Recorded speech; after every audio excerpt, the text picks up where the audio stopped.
And today we're going to compare these two smartphones to help you pick which one you should buy. Now, as we look at the back, we see a clear difference. We have a metal design over here. This phone is actually 20% more metal than the original HTC One.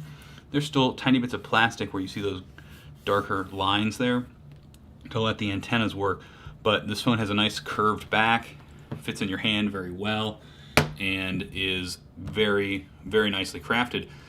Now, this phone has something that you don't get on the Galaxy S5, HTC Advantage. One of those promises is fast Android updates, but it also includes a free screen replacement for a broken screen in the first 6 months. It doesn't cover damage to the rest of the phone, but if you drop it and break your screen, they'll replace it free of charge. And you can check out the description for a link on how that compares to other warranties such as AppleCare. The Galaxy S5 has a soft touch plastic, and we have a speaker on the back. The speakers are on the front of the HTC One. HTC calls these boom sound speakers. They sound great. They're definitely loud enough, and they also deliver good, crisp, clear sounding audio, which is very important. They blow the Galaxy S5 speaker out of the water, and it faces you, so you just can't argue with that. Now, with this soft touch plastic back, we do gain one thing. We're able to take the back off, and here's where we see a small ring of gray, and that's actually a seal. And that, combined with a plug cover, keeps this phone water resistant, so you can drop it in up to 3 feet of water for about 30 minutes and it'll survive. Now, we've seen some videos where people have done similar things with the HTC One M8 and it survived, but it's not advertised to survive, so you're kind of doing that at your own risk. Whereas you can, if you want, take this in the shower or drop it in some water, and you're not gonna have to worry about the water.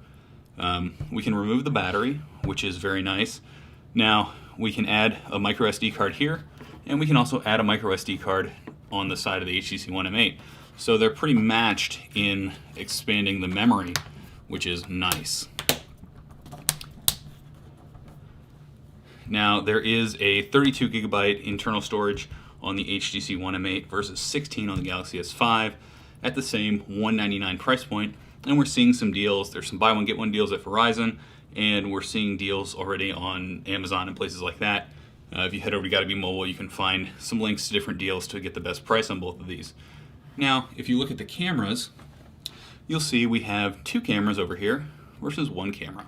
This is a 16 megapixel shooter, and over here we have a 4 megapixel ultra pixel camera is what HTC calls this. This is the same camera as on the HTC One from 2013, and it uses larger pixels to, in theory, take better looking photos. Again, if you check the description, you'll see some sample photos, a link to some sample photos that show what you get from both of these.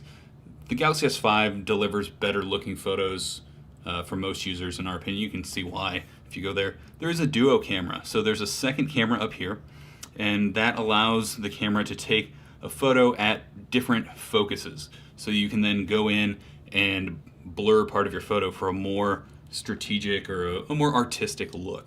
And that works really well. Samsung has a similar feature that's software based, doesn't work quite as well. So that's a nice feature. We do like HTC Zoe, and we'll have a highlight linked in the description that you can see if you want to see